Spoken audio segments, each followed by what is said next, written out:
چشم پرخون پر جو رہتا ہے ہمارا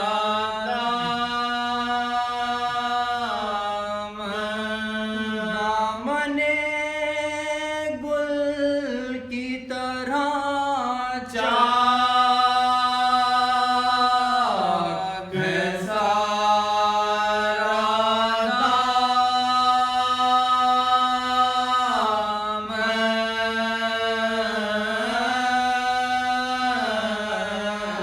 چشم پرخون پر جو اشک گلگوں سے مہکتا ہے جو سارا دامن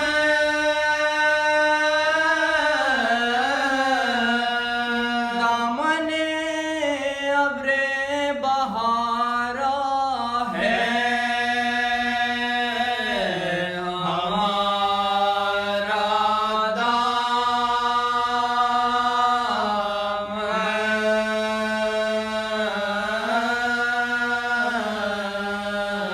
چشم پرخون پر جو گوہر اشک ازا اس میں بھرے رہتے ہیں غیرت دامن دریا ہے ہمارا دامن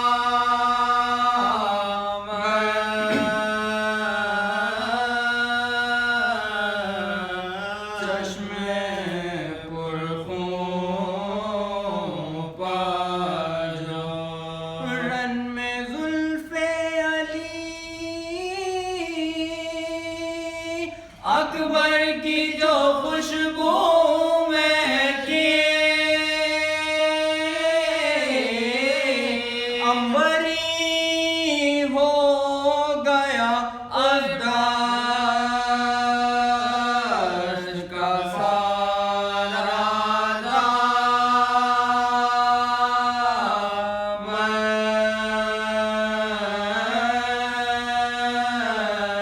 دامن چشم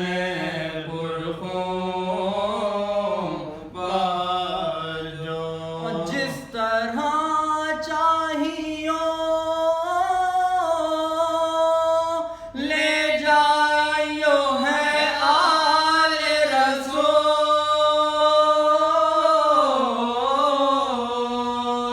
حشر میں ہاتھ ہمارا ہے تمہارا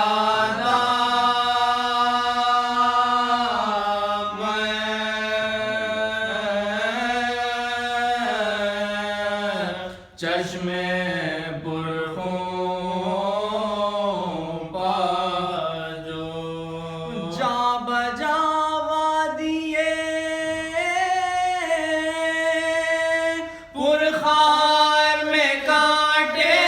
الجھے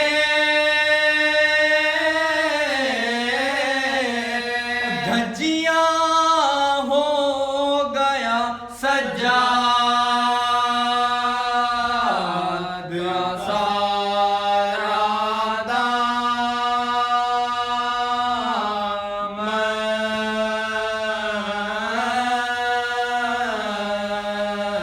چشم پرخون پر جو رو کے شہ کہتے تھے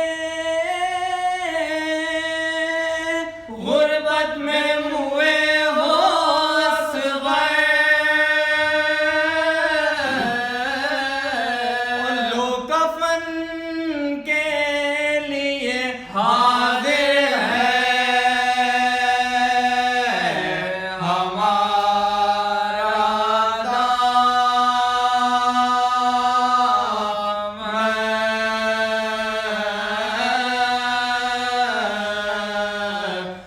چشم پرخون جو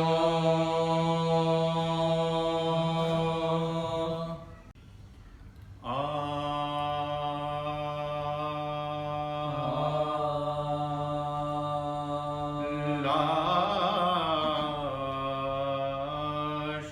اکبر کی جو مقتل سے اٹھا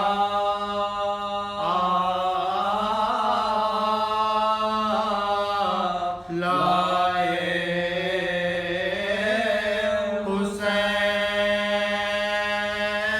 حسین نوجوان کو صفے اول سے اٹھا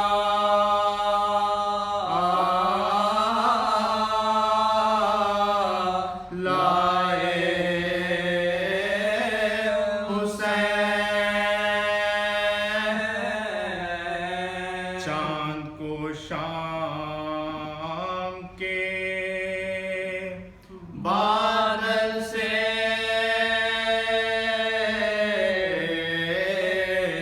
اٹھا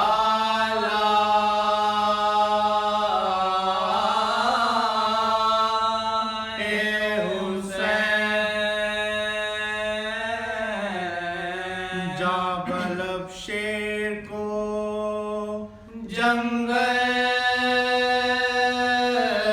سے اٹھا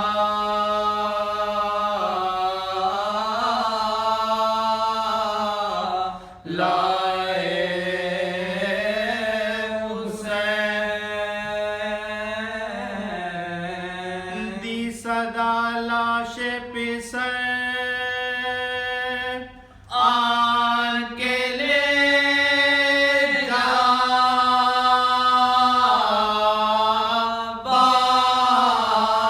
باہر چھت گیا برچی سے اکبر کا کلیجہ بانو دیکھ لے آخری دیدار پہ سر مرتا ہے سامنے آنکھوں کے یہ نور نظر مرتا ہے اب کوئی دم میں تیرا رشک قمر مرتا ہے منہ سے باہر ہے زبان تشنا جگر مرتا ہے دم ہے سینے میں رکے رخ سے بھی خون جاری ہے شہر بانو تیرا گھر لٹنے کی تیاری ہے پہنچی جو خیمے میں حضرت کی یہ پردرد صدا مضطرب ہو گئے ناموں سے رسول دو سرا کہا چلا کے سکینہ نے کہ ہے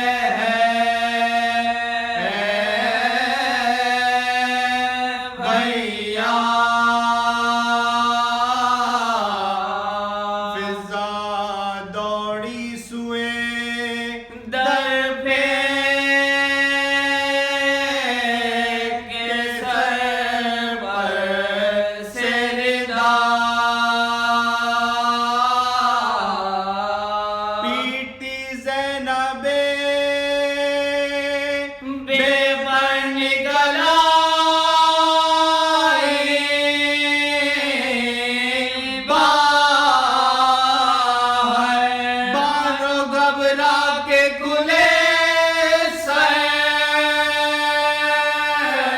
نکل آئی باہر،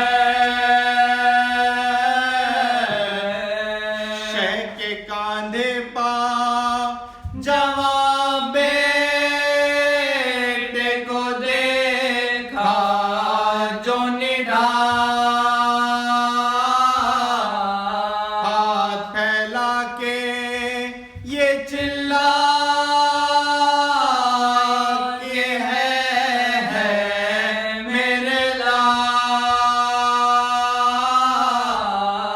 کیا غضب ہو گیا اے بادشاہ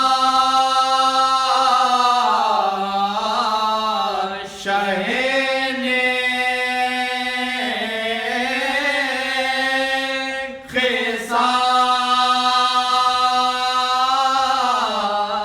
راسائنا میرے لال کو 18واں سال، ٹکڑے دیو سے بدن ہو گیا سارا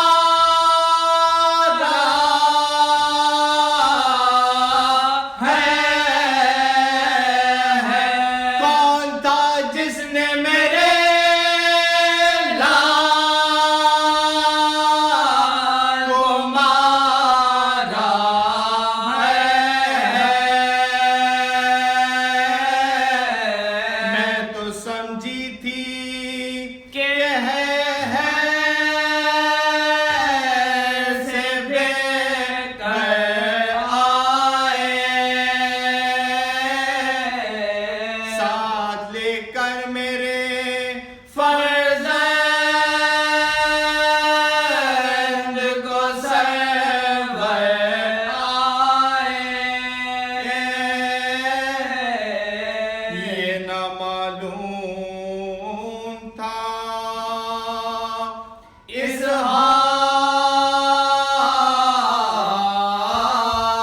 حال سے اکبر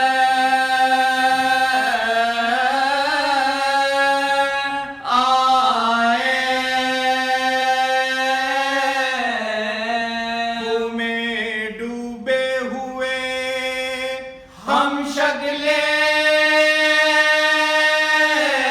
پیغمبر آئے، مجھ کو بیٹے نے یہ کیا شان دکھائی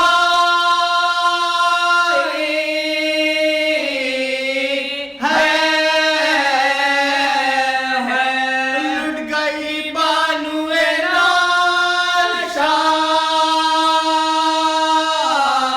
دہائی ہے،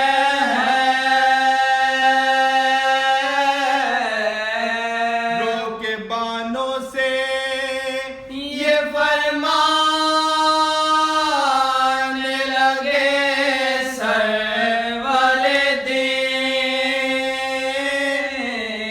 سر نہ پھوڑو ابھی زندہ ہے میرا مہجبیں، سانس آتی ہے پہر دم ہے دم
فاتحہ۔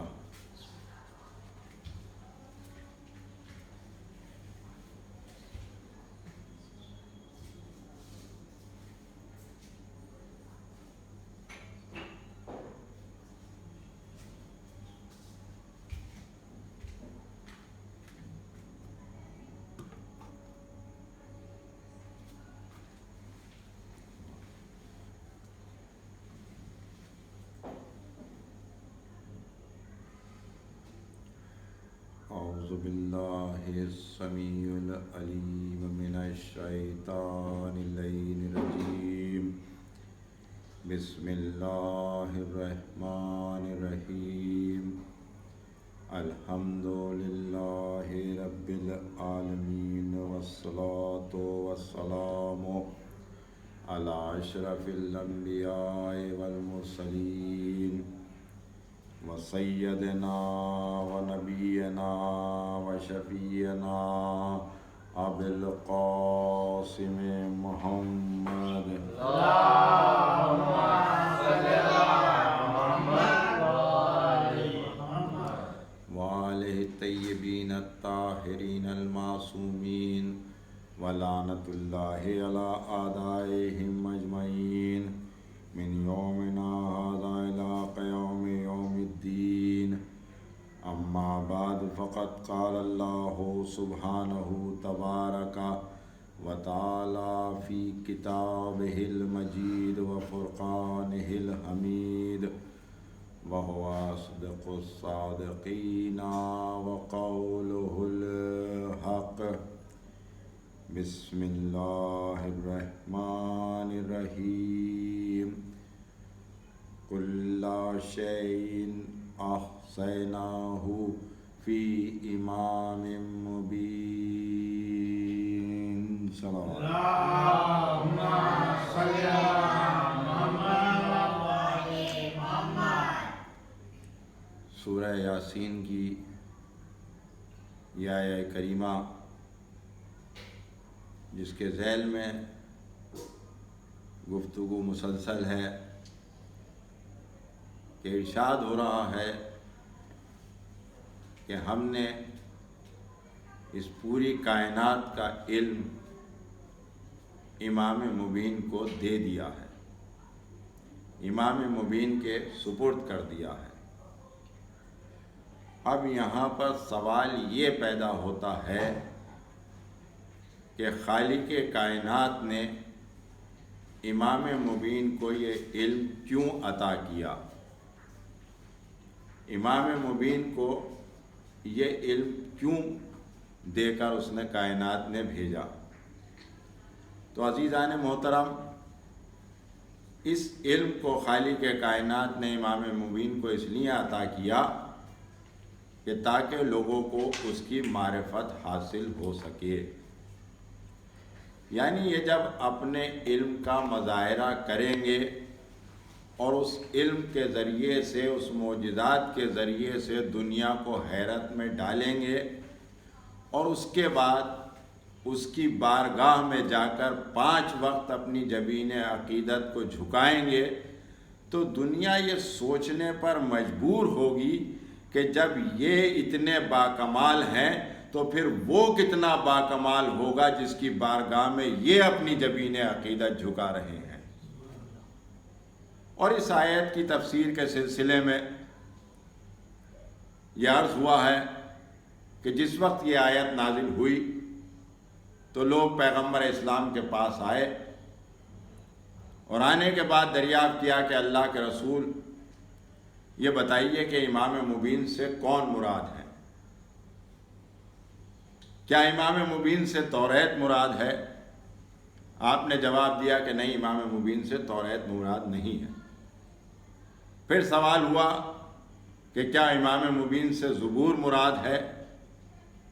آپ نے جواب دیا کہ نہیں، امام مبین سے زبور بھی مراد نہیں ہے۔ پھر لوگوں نے سوال کیا کہ کیا امام مبین سے انجیل مراد ہے؟ آپ نے جواب دیا کہ نہیں، امام مبین سے انجیل بھی مراد نہیں ہے۔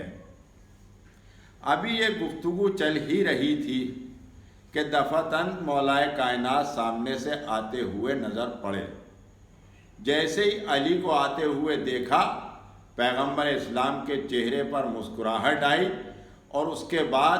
انگلی کا اشارہ مولائے کائنات کے چہرے کی طرف کر کے ارشاد فرمایا کہ امام مبین سے ان کی ذات مراد ہے، خالق کائنات نے ہر شے کا علم انہی کو دے دیا ہے۔ اور عزیزان محترم، اگر امام مبین سے توریت، انجیل یا زبور بھی مراد لی جائے تو بھی علی ہی کو امام مبین تسلیم کرنا پڑے گا۔ کیوں؟ اس لیے کہ جب توریت، انجیل اور زبور کا سارا علم سمٹ کر آتا ہے تو ایک قرآن بن جاتا ہے، اور جب قرآن سمٹ کر ایک نقطے میں آتا ہے تو ذات علی بن جاتا ہے۔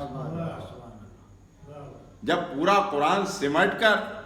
ایک نقطے میں آتا ہے تو ذات علی بن جایا کرتا ہے۔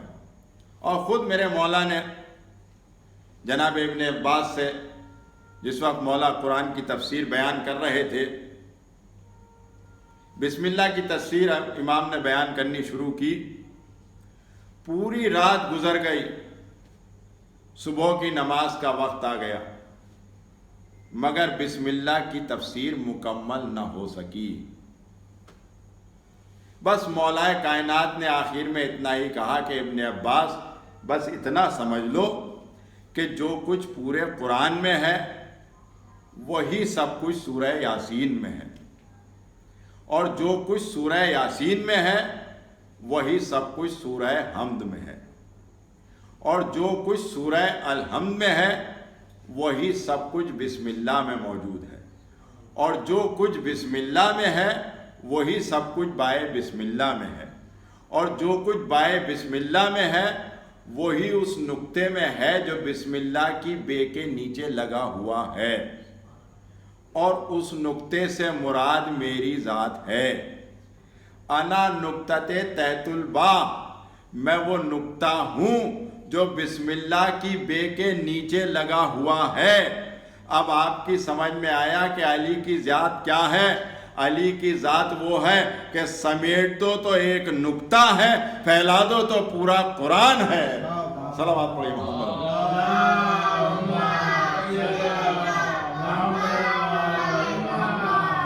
علی کی ذات وہ ہے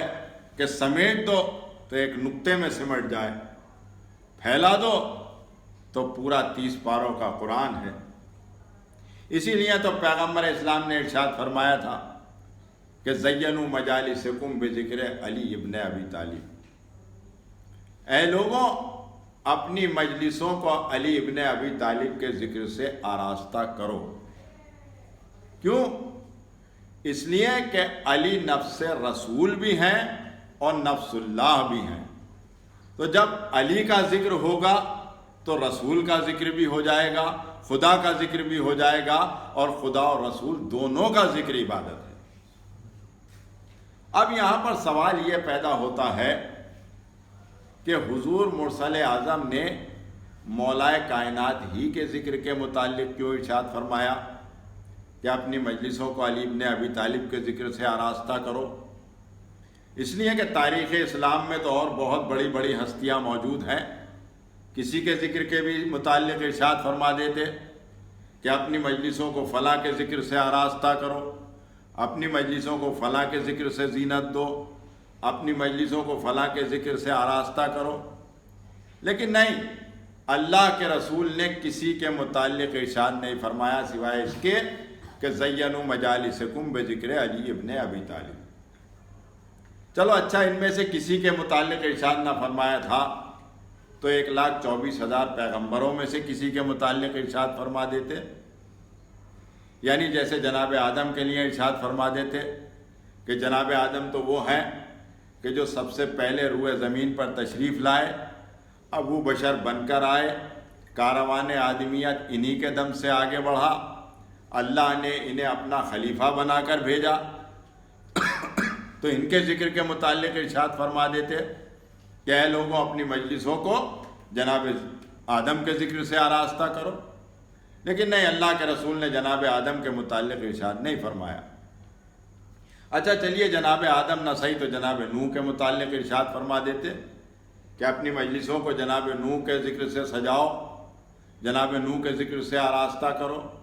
اس لیے کہ جناب نوح تو وہ ہیں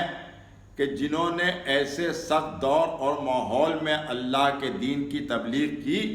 کہ جب امت پوری طرح سے آپ کے خلاف تھی اور آپ پر طرح طرح سے ظلم کیے جاتے تھے، اور انہوں نے 1-2 دن نہیں، 10-20 سال نہیں، 1-2 صدی نہیں، بلکہ پورے 950 برس تک مسلسل تبلیغ دین کرتے رہے۔ یہ بات الگ ہے کہ امت رائے راست پر نہیں آئی تو ان کے متعلق ارشاد فرما دیتے کہ یہ تو شریعت کا آغاز ہوا ہے جناب نوح کے ذریعے سے، تو ان کے ذکر کے متعلق ارشاد فرما دیتے، لیکن نہیں، اللہ کے رسول نے جناب نوح کے ذکر کے متعلق ارشاد نہیں فرمایا۔ اچھا چلیے جناب نوح نہ صحیح، جناب ابراہیم تو اولو العزم پیغمبر ہیں، امت کے باپ ہیں، اللہ نے انہیں خلت کے درجے پر بھی فائز کیا، امامت بھی عطا کی، نبوت بھی عطا کی، اور ان کا ایسا زندہ جاوید معجزہ کہ آتش نمرود گلزار ہو گئی اور نمرودیت کا خاتمہ ہوا۔ ان کے متعلق ارشاد فرما دیتے کہ زینوا مجالسکم بذکر ابراہیم، اپنی مجلسوں کو جناب ابراہیم کے ذکر سے سجاؤ، لیکن نہیں، اللہ کے رسول نے جناب ابراہیم کے ذکر کے متعلق بھی ارشاد نہیں فرمایا۔ اچھا چلیے جناب ابراہیم نہ صحیح تو جناب موسیٰ بھی اولو العزم پیغمبر ہیں، اور جن کا ایسا زندہ جاوید معجزہ کہ جنہوں نے عصائے موسوی کے ذریعے سے فرعون کے جادوگر کے جادو سے بنے ہوئے سانپوں کو اپنے عصا سے ڈسوایا اور معجز نمائی کا لوہا منوایا اور توحید الہی کا سکہ جمایا، اور فرعون کی فرعونیت کو فرعون کے دربار ہی میں دفن کر دیا۔ جناب موسیٰ سے تو خود پروردگار عالم نے براہ راست گفتگو کی ہے، ان کے متعلق ارشاد فرما دیتے کہ زینوا مجالسکم بذکر موسیٰ، اپنی مجلسوں کو جناب موسیٰ کے ذکر سے آراستہ کرو، لیکن نہیں، اللہ کے رسول نے جناب موسیٰ کے ذکر کے متعلق بھی ارشاد نہیں فرمایا۔ اچھا چلیے جناب موسیٰ نہ صحیح تو جناب عیسیٰ کے متعلق ارشاد فرما دیتے کہ جناب عیسیٰ جو مردوں کو زندہ کر دیا کرتے تھے اور بفضل خدا آپ خود بھی آج تک زندہ ہیں اور چرخ چہاروں پر جلوہ افروز ہیں، تو ان کے متعلق ارشاد فرما دیتے کہ زینوا مجالسکم بذکر عیسیٰ، اپنی مجلسوں کو جناب عیسیٰ کے ذکر سے سجاؤ، لیکن نہیں، اللہ کے رسول نے کسی نبی کے، کسی رسول کے متعلق ارشاد نہیں فرمایا۔ اچھا چلیے کسی کے لیے ارشاد نہ فرمایا تھا تو کم سے کم اپنے لیے ارشاد فرما دیتے کہ زینوا مجالسکم بذکر محمد، اے لوگو اپنی مجلسوں کو محمد کے ذکر سے آراستہ کرو، اس لیے کہ آپ کی شریعت تو قیامت تک باقی رہنے والی ہے، آپ کا معجزہ قرآن مجید قیامت تک جاری و باقی رہنے والا ہے۔ آپ نے متعلق ارشاد فرما دیتے آپ تمام انبیاؤں میں سب سے افضل ہیں، اپنے متعلق ارشاد فرما دیتے، لیکن نہیں، اللہ کے رسول نے کسی کے متعلق ارشاد نہیں فرمایا سوائے اس کے کہ زینوا مجالسکم بذکر علی ابن ابی طالب۔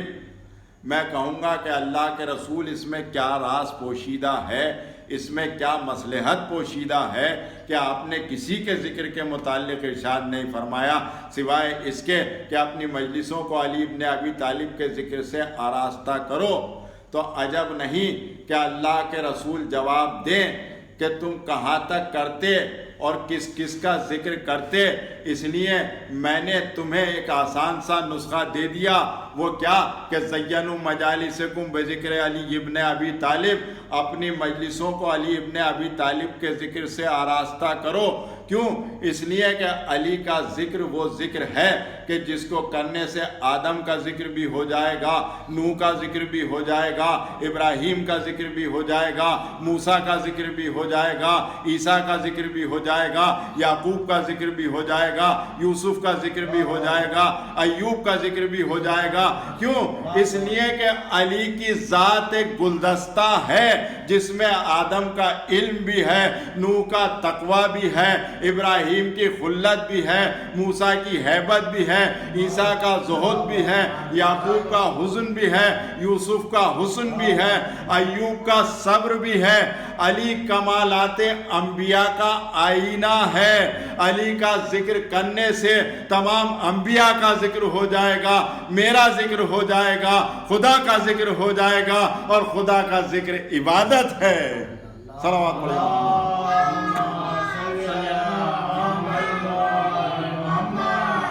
میں تمہیں ایک آسان سا نسخہ دیے دیتا ہوں. تم کس کس کا ذکر کرتے اپنی چھوٹی سی زندگی میں؟ اس لیے میں نے ایک تمہیں آسان سا راستہ دے دیا کہ اپنی مجلسوں کا علی کے ذکر سے سجاؤ. تمام انبیاء کا ذکر ہو جائے گا, میرا ذکر ہو جائے گا, اور خدا کا ذکر ہو جائے گا. اور خالی آپ نے یہی ارشاد نہیں فرمایا کہ علی کا ذکر عبادت ہے, بلکہ آپ نے یہ بھی ارشاد فرمایا کہ النظر الی وجہ علی ابن ابی طالب. علی ابن ابی طالب کے چہرہ مبارک پر نظر کرنا بھی عبادت ہے. الحب علی عبادہ, علی کی محبت بھی عبادت ہے. تو عزیزان محترم, علی کی محبت عبادت کیوں نہ ہو, علی کے چہرہ مبارک پر نظر کرنا عبادت کیوں نہ ہو, علی کا ذکر عبادت کیوں نہ ہو؟ اس لیے کہ علی نے کبھی بھی اپنی زندگی میں مرضی معبود کے خلاف کوئی کام کیا ہی نہیں, ہمیشہ مرضی معبود پر راضی رہے. اسی لیے تو ارشاد ہوا ہے کہ وما تشاؤون الا ان یشاء اللہ. یہ تو وہی چاہتے ہیں جو اللہ کی مرضی ہوتی ہے, ان کا تو وہی عمل ہوتا ہے جو حکم پروردگار عالم ہوتا ہے. تو جب علی کا ہر عمل مرضی معبود کے مطابق ہوتا ہے, مرضی معبود کے حساب سے ہوتا ہے, تو اب مجھے کہہ لینے دیجئے کہ علی اگر گھر میں ہو تو اللہ کی مرضی, محراب عبادت میں ہو تو اللہ کی مرضی, میدان جنگ میں ہو تو اللہ کی مرضی, دوش رسول پر ہو تو اللہ کی مرضی, آغوش رسول میں ہو تو اللہ کی مرضی, 25 سال خاموشی کی زندگی گزارے تو اللہ کی مرضی, ممبر پر آن کر سلونی کا دعویٰ کرے تو اللہ کی مرضی, ارے خندق میں کل ایمان کی سند پائیں تو اللہ کی مرضی, خیبر میں ناد علی پڑھ کے بلائے جائیں تو اللہ کی مرضی.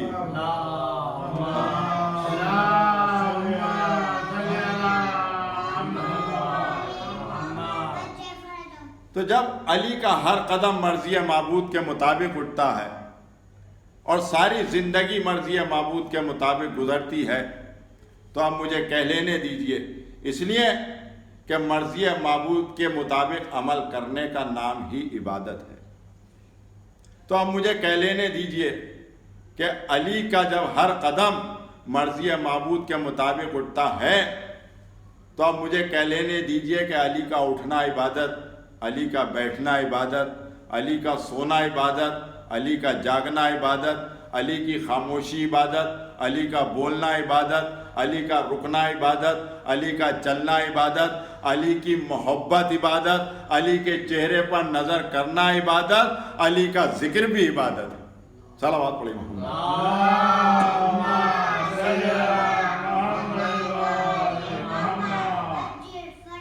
اور عزیزان محترم, بہت کوششیں کی گئیں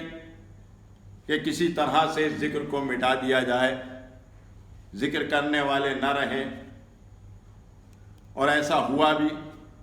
ان کو جلا وطن کر دو, خون کے گارے بنوائے گئے, سولیوں پر چڑھایا گیا, بدھی سے زبانیں کھینچی گئیں, مگر عزیزان محترم ذکر کو مٹانے والے مٹ گئے, مگر ذکر آج بھی ہو رہا ہے. بنی امیہ اور بنی عباس کی تمام حکومتیں کام آ گئیں, نہ اب کہیں بنی امیہ کا تخت دکھتا ہے, نہ بنی امیہ کا تاج دکھتا ہے, نہ بنی عباس کا تاج کہیں نظر آتا ہے, مگر علی والے آج بھی موجود ہیں اور علی کا ذکر آج بھی ہو رہا ہے. اور آپ کسی بہتے ہوئے دریا کے راستے میں دیوار بنا دیجئے، دیوار بناتے چلے جائیے، پانی برابر آ رہا ہے، پانی کا زور پڑتا رہے گا، آپ دیوار اونچی کرتے جائیے، پانی آتا رہے گا، آخر کو کیا ہوگا؟ پانی کا دباؤ اس قدر بڑھے گا کہ آپ کا بنایا ہوا باندھ ٹوٹ جائے گا۔ بھئی یہی فضائل علی کے ساتھ میں ہوا ہے کہ فضائل کا دریا بہہ رہا تھا، بنی امیہ اور بنی عباس نے دیواریں کھڑی کی، فتووں کی دیواریں، لوگوں کے خون کے گارے بنا کر دیواریں کھڑی کی گئیں، مگر ہوا کیا؟ اب جو فضائل کا دریا بہا، حکومتیں ختم ہو گئیں، تخت و تاج بہ گئے، اب حد نظر تک پانی ہی پانی نظر آیا۔ اور اگر دنیا والے چاہیں بھی سب مل کر کہ علی کے ذکر کو مٹا دیا جائے یا ختم کر دیا جائے، تو کہاں کہاں سے مٹاؤ گے؟ جہاں جاؤ گے وہاں علی کا ذکر ملے گا، جس منزل پر جاؤ گے وہاں علی کا ذکر ملے گا، جس مقام پر جاؤ گے وہاں پر علی کا ذکر ملے گا۔ بس ایک ہی جگہ ہے ایسی کہ جہاں پر علی کا ذکر نہیں ملے گا، اور جو ذکر کی مخالفت کرنے والے ہیں یا ذکر کرتے نہیں ہیں، انہیں جانا بھی وہیں پر ہے۔ آپ سمجھ گئے ہوں گے، بس جہنم ہی وہ جگہ ہے جہاں پر علی کا ذکر آپ کو نہیں ملے گا، ورنہ کائنات میں آپ کہیں بھی چلے جائیے، کسی بھی مقام پر، کسی بھی منزل پر چلے جائیے، ہر جگہ علی کا ذکر ملے گا۔ طوبیٰ پہ علی کا ذکر، سدرۃ المنتہا پہ علی کا ذکر، قرآن میں علی کا ذکر، زبان رسالت پہ علی کا ذکر، زبان ملک پہ علی کا ذکر، تاریخ میں علی کا ذکر، تفسیر میں علی کا ذکر، صفین میں علی کا ذکر، بدر میں علی کا ذکر، خیبر میں علی کا ذکر، معراج میں علی کا ذکر، منبر پہ علی کا ذکر، عبادت میں علی کا ذکر، نماز میں علی کا ذکر، روزے میں علی کا ذکر، تمام دنیا میں علی کا ذکر، عرش پہ علی کا ذکر، فرش پہ علی کا ذکر، اور ہماری مجلسوں کی زینت علی کا ذکر۔ صلوات پڑھیں۔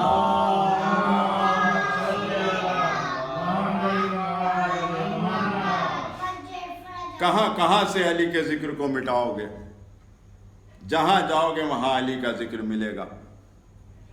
کسی بھی بزم میں جاؤ گے علی کا ذکر ملے گا، کائنات میں کسی بھی منزل پر جاؤ، جنت میں جاؤ، کوثر پہ جاؤ، طوبیٰ پہ جاؤ، ہر جگہ علی کا ذکر ملے گا۔ بس یہی ہے امام مبین کہ جن کے متعلق پیغمبر اسلام نے ارشاد فرمایا کہ اپنی مجلسوں کو امام مبین کے ذکر سے آراستہ کرو، علی کے ذکر سے آراستہ کرو۔ کیوں؟ اس لیے کہ جب یہ ذکر ہوتا ہے تو انبیاء تشریف لاتے ہیں، اولیاء تشریف لاتے ہیں، ائمہ تشریف لاتے ہیں، اور وہ ماں آتی ہے جس کے لال کو 3 دن کا بھوکا پیاسا کربلا میں قتل کر دیا گیا۔ وہ ماں آتی ہے جس نے حسین کو چکیاں پیس پیس کر پالا تھا۔ ہاں عزیزو، یہ وہ ایام چل رہے ہیں کہ اہل بیت رسول کا قافلہ کربلا سے روانہ ہو گیا، کوفے کے اندر یہ قافلہ داخل ہوا، تو اس وقت رسول کے ایک صحابی جن کا نام تاریخ نے زید ابن ارقم لکھا ہے، جناب زید فرماتے ہیں کہ میں رسول کی زیارت کے لیے مدینے جا رہا تھا، راستے میں کوفہ تھا، میں کوفے کے اندر داخل ہوا تو میں نے دیکھا کہ وہاں پر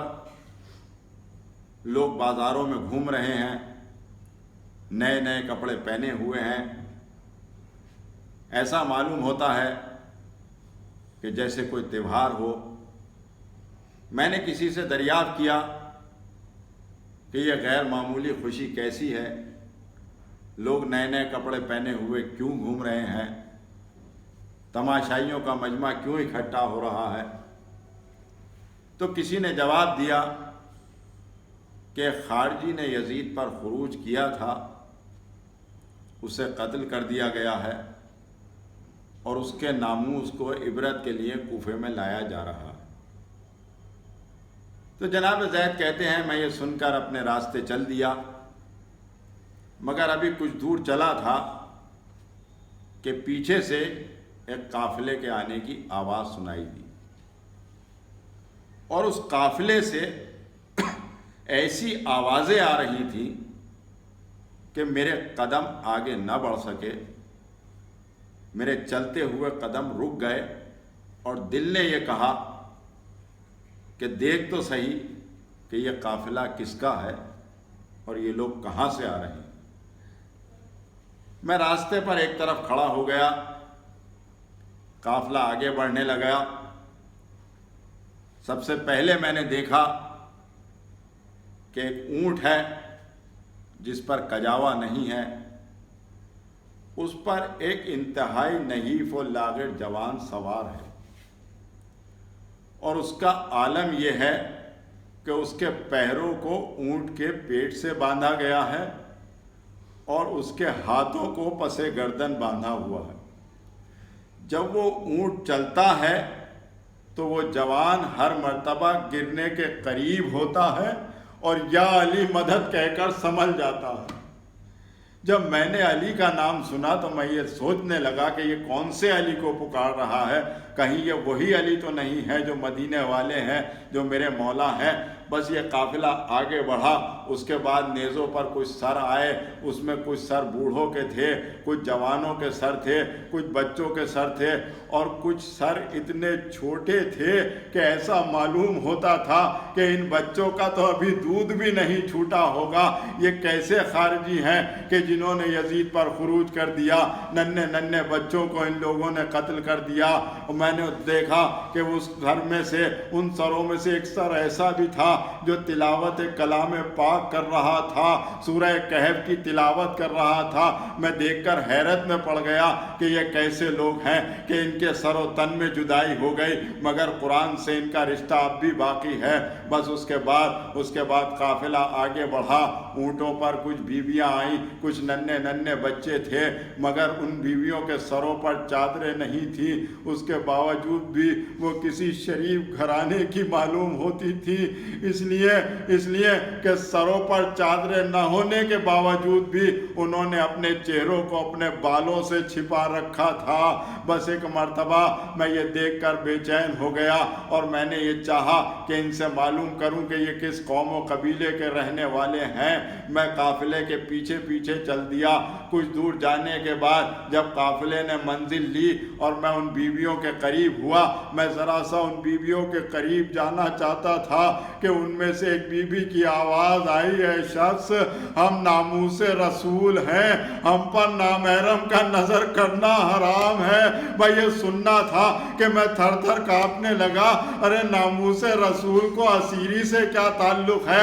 یہ کون لوگ ہیں جو اپنے آپ کو ناموس رسول کہہ رہے ہیں؟ میں بے چین ہو گیا۔ میں نے کہا بی بی میرا ایسا کوئی ارادہ نہیں ہے، بلکہ میں تو یہ معلوم کرنا چاہتا ہوں کہ آپ کہاں کے رہنے والے ہیں، کس قوم و قبیلے سے تعلق رکھتے ہیں؟ تو انہوں نے کوئی جواب نہیں دیا، بس ایک طرف کو اشارہ کیا۔ اب جو میں نے اس طرف مڑ کر دیکھا تو کیا دیکھا کہ وہی جوان جو اونٹ کی پیٹھ سے بندھا ہوا تھا، اب اس کا عالم یہ ہے کہ ہاتھوں میں ہتھکڑیاں ہیں، پیروں میں بیڑیاں ہیں، گلے میں توقے خاردار ہے، اس کے باوجود بھی اس کا سر سجدہ شکر میں جھکا ہوا ہے۔ میں حیرت میں پڑ گیا کہ ایسے عبادت گزار لوگ بھی اس دنیا میں ہیں جو اس عالم میں بھی اللہ کو یاد کر رہے ہیں۔ میں جا کر ان کے قریب بیٹھ گیا اور یہ انتظار کرنے لگا کہ جب یہ سجدے سے سر اٹھائیں گے تو میں ان سے دریافت کروں گا کہ آپ کہاں کے رہنے والے ہیں۔ بس اسی عالم میں ایک مرتبہ اس جوان نے سجدے سے سر کو اٹھایا، بس سر اٹھانا تھا، جناب زید کہتے ہیں میں نے سلام کیا، بس میں نے جیسے ہی سلام کیا ادھر سے جواب سلام آیا، علیک السلام یا زید ابن ارقم صحابی رسول۔ ارے اب جو ادھر سے جواب آیا میں حیرت میں پڑ گیا، یہ کون شخص ہے، یہ کون شخص ہے جو میرا نام بھی جانتے ہیں اور یہ بھی جانتے ہیں کہ میں رسول کا صحابی ہوں۔ ایک مرتبہ زید کہتے ہیں میں نے ہاتھوں کو جوڑ کر کہا جلدی بتائیے کہ آپ کس قوم و قبیلے سے تعلق رکھتے ہیں، آپ کہاں کے رہنے والے ہیں۔ ایک مرتبہ بیمار کربلا نے زید کی طرف دیکھا اور اس کے بعد کہا زید تم نے سورہ آل عمران پڑھا ہے؟ زید نے کہا ہاں میں تو روزانہ قرآن کی تلاوت کیا کرتا ہوں۔ کہا سورہ آل عمران میں یہ آیت پڑھی ہے کہ وَإِيتَاءِ ذِي الْقُرْبَى حَقًّا؟ کہا ہاں یہ آیت پڑھی ہے۔ کہا آپ جانتے ہو یہ آیت کس کے لیے نازل ہوئی ہے؟ کہا ہاں یہ قرابت داران رسول کا حق ادا کرنے کے لیے آیت نازل ہوئی ہے۔ ایک مرتبہ سید سجاد نے اونٹوں کی طرف اشارہ کر کے کہا زید دیکھو امت نے کیسا اجر ادا کیا ہے، دیکھو زید امت نے کیسا اجر رسالت ادا کیا ہے۔ جناب زید کہتے ہیں جلدی بتائیے کہ آپ کون ہیں۔ بیمار کربلا نے سر کو جھکا کر کہا زید مجھے علی ابن الحسین کہتے ہیں، میں اس غریب الوطن باپ کا بیٹا ہوں جسے کربلا میں 3 دن کا بھوکا پیاسا قتل کر دیا گیا۔ وہ دیکھو زید نیزے پر تمہارے آقا حسین کا سر ہے، برابر میں میرے بھائی علی اکبر کا سر ہے، وہ جو ننھے سر نظر آ رہے ہیں وہ میری پھوپھی زینب کے بچوں کے سر ہیں، وہ دیکھو قاسم کا سر ہے۔ زید نے ایک ایک سر کو دیکھا، بہت غور سے سروں کو دیکھا اور اس کے بعد سید سجاد کی طرف مخاطب ہوئے اور کہا آقا گستاخی معاف ہو تو ایک سوال پوچھ سکتا ہوں؟ امام نے کہا پوچھو زید کیا پوچھنا چاہتے ہو؟ جناب زید نے کہا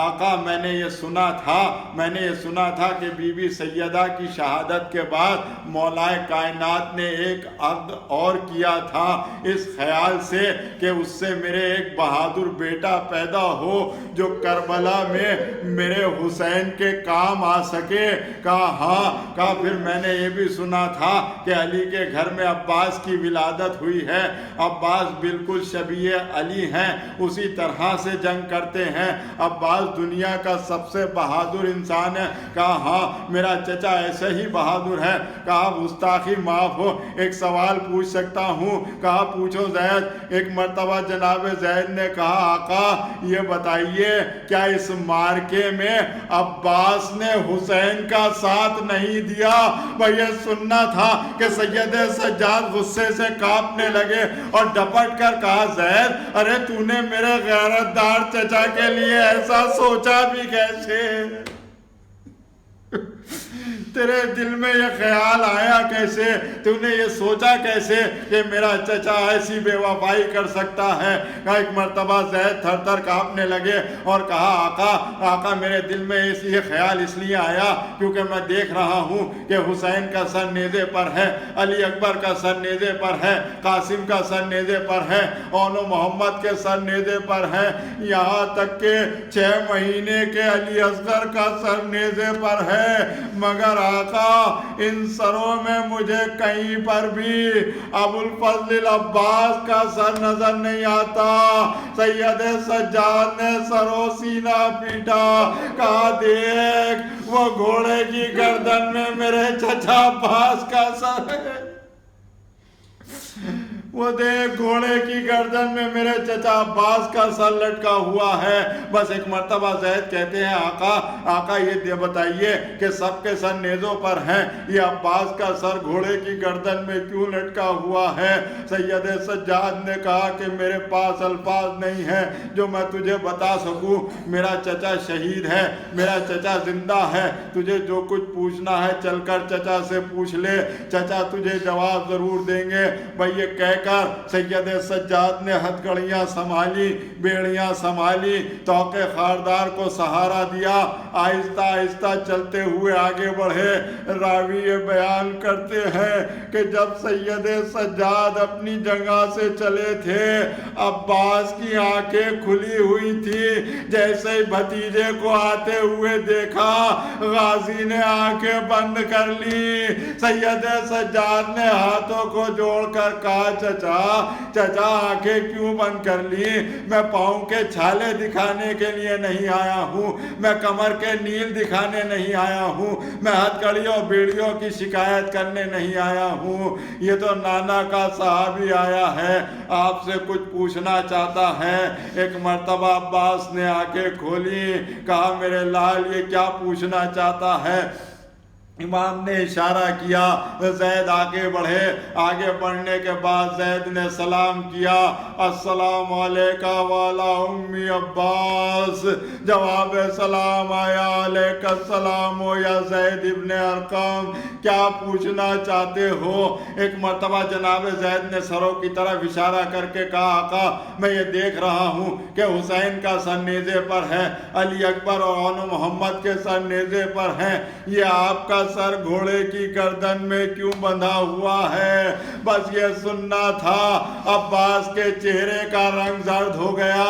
آنکھوں سے آنسو جاری ہوئے، حلقے بریدہ سے آواز آئی زید ارے کیا پوچھتا ہے؟ 3 مرتبہ ان ظالموں نے میرا سر نیزے پر چڑھایا، جب نیزے کی بلندی پر سر آتا تھا بلندی سے زینب اور ام کلثوم کے کھلے سر نظر آتے تھے، شرم سے میرا سر جھک جاتا تھا، جب نیزے پر نہ رک سکا تو ان ظالموں نے میرا سر گھوڑے کی گردن میں باندھ دیا۔ زید میں بہت شرمندہ ہوں، بابا زینب اور ام کلثوم کے پردے کی ذمہ داری دے کر گئے تھے، میں ذمہ داری نبھا نہ سکا، موت نے مجبور کر دیا۔ زید نانا کے مزار پر جا رہے ہو، ہمارا سلام کہہ دینا آپ کی بیٹیوں کو، شام و کوفہ کے بازار میں ننگے سر دیکھ کر آ رہا ہوں۔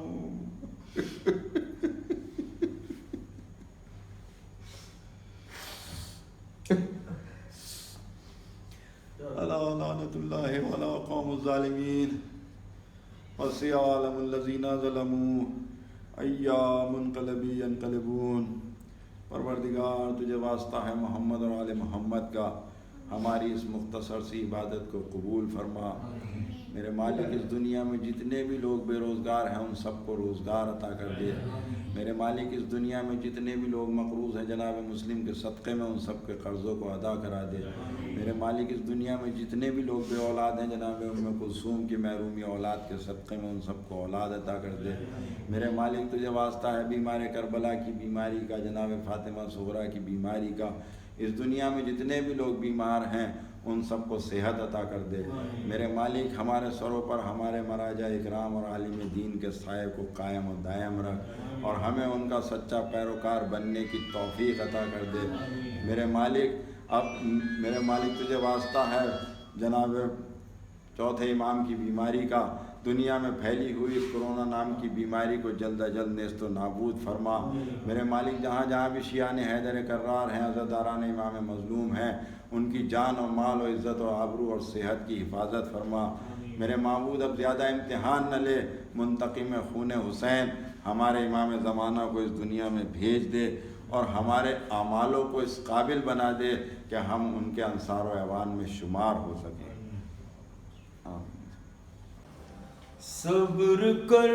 ام البنین، تیرا پسر شیپا فدا ہو گیا۔ صبر کر ام البنین، تیرا پسر شیپا فدا ہو گیا۔ صبر کر ام البنین، تیرا پسر شیپا فدا ہو گیا۔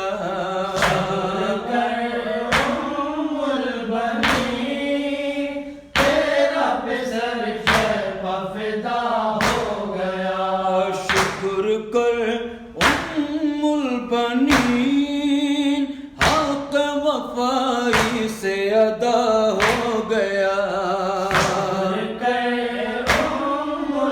بنی تیرا پسر شیبہ فدا ہو گیا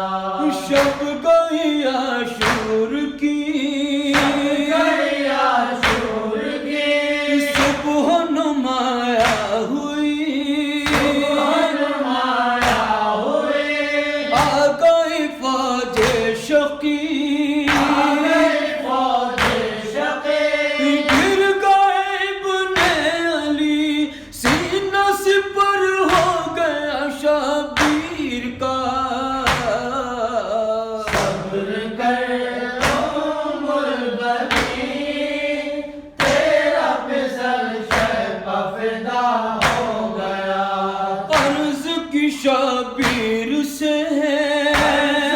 شبیر سے رن کی رضا دیجیے رضا دیجیے سن کے یہ شعر دیے یہ شعر دیے عرض کی شبیر سے کی شبیر سے رن کی رضا دیجیے رضا دیجیے سن کے یہ شعر دیے یہ شعر دیے پھر کہو بھیا میرے میں رہوں تنہا یہ گواہ راہ کیا صبر کر ام البنی تیرا پسر شیبہ فدا ہو گیا غازی چلا نہر سے غازی چلا نہر سے مشق سنبھالے ہوئے سنبھالے ہوئے جتنے ستمگر تھے ستمکار تھے روبرو سب آ گئے ہائے جری اشقیا میں گر گیا صبر کر ام البنی تیرا پسر شیبہ فدا ہو گیا فوج ستمگر تھی فوج ستمکار تھی جنگ پتیار تھی جنگ تیار تھی پیاس پایل غار تھی پرلغار تھی تیروں کی بوچھار تھی مشق کو تیروں سے بتاتا چلا صبر کر ام البنی تیرا پسر شیبہ فدا ہو گیا چل گئی تیغ ستم چل گئی تیرے ستم ٹوٹا یہ کوہ اللہ کوہ علم ہو گیا بازو کلا ہو گیا بازو قلم رہ گئے پیاسے حرم تیر لگا مشق پہ پانی بہا صبر کر ام البنی تیرا پسر شیبہ فدا ہو گیا گر کے زمین پر کہاں زمین پر کہا آئیے آقا ذرا آئیے آقا ذرا اب یہ غلام آپ کا اب یہ غلام آپ کا خلد کی جانب چلا جا